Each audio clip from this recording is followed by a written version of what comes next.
hindi talaga ninyo pauwiin si Saldico. Oo, hanggat hindi kayo nakakasigurong hindi kayo makakaligtas, na kayo ay makakaligtas. Kasi, pag umuwi si Saldico, mas marami pa itong masasabi. Oh. Plus, nandyan pa yung mga Marines. Oh. Kaya, yung sinasabi na ito, anya ito ang tamang proseso na dapat sundin sa ganitong mga kaso upang masiguro ang legalidad at kaayusan ng extradition. You know what I can say is... Kung talagang gusto nila, mapapauwi nila si Saldico. Kagaya ng ginawa nila kay Tevez. Na ngayon ay absuelto doon sa mga kasong isinampalaban sa kanya. Di ba ka? Naku Mariosep po. At pagkatapos, anyari, ba't nawala? Ngayon, napindot ko. Ibinahagi ni Pangulong Ferdinand Bongbong Marcos na hindi basta mapapauwi si Zaldico mula Portugal dahil wala tayong jurisdiction doon. Kinakailangan anyang pakikipag-ugnayan sa bansa kung saan siya kasalukuyang naroroon upang maisakatuparan ang tamang legal na proseso. Naglabas na rin ang Pilipinas ng Red Notice sa Interpol at patuloy ang koordinasyon sa Portuguese authorities para sa maayos na pagbabalik ng suspect.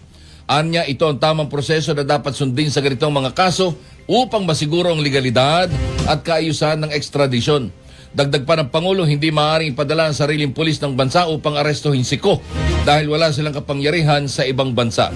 Ang pakikipagtulungan sa hosting country ang tanging lehitimong paraan upang maisagawa ang kanyang pagbabalik sa Pilipinas.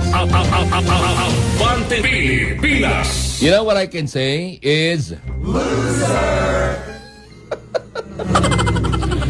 Bakit kay Tevez? Bakit kay Tevez nagawa ninyo yung bagay na hindi kagaya ng sinasabi ninyo ngayon?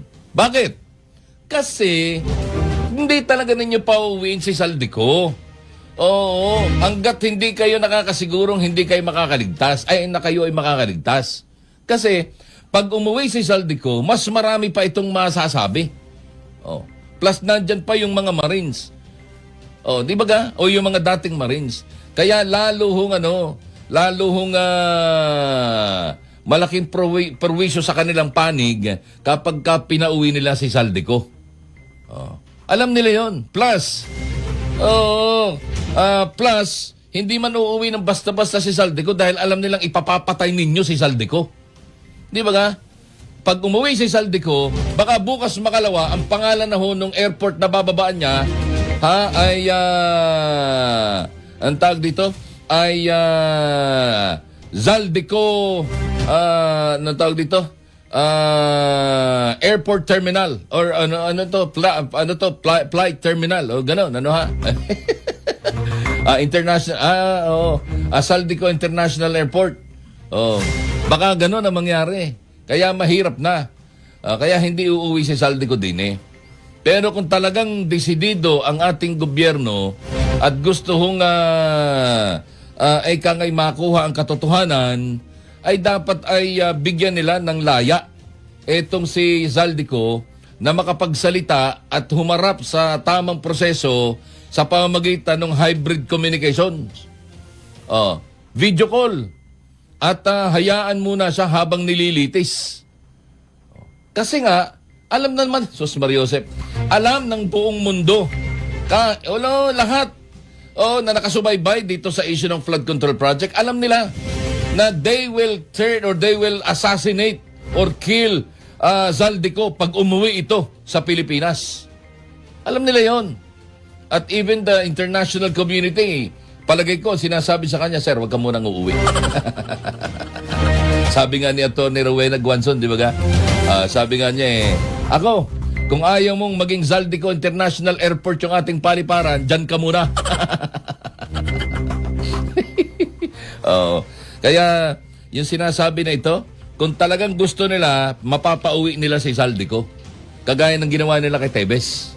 Na ngayon, ay absuelto doon sa mga kasong isinampalaban sa kanya. Di ba ka? Naku Mariosep po. At pagkatapos, anyari, ba't nawala? Ayun, napindot ko. O, di ba nga? So, dyan muna. Dyan muna, Tebe. Ay, Zaldico. Ayan, tago-tago ka lang muna dyan. Samantalahin mo na ayaw kang pauwiin ng Pilipinas. Dahil pag umuwi ka, sigurado, baka ipategi ka. Abante Pilipinas.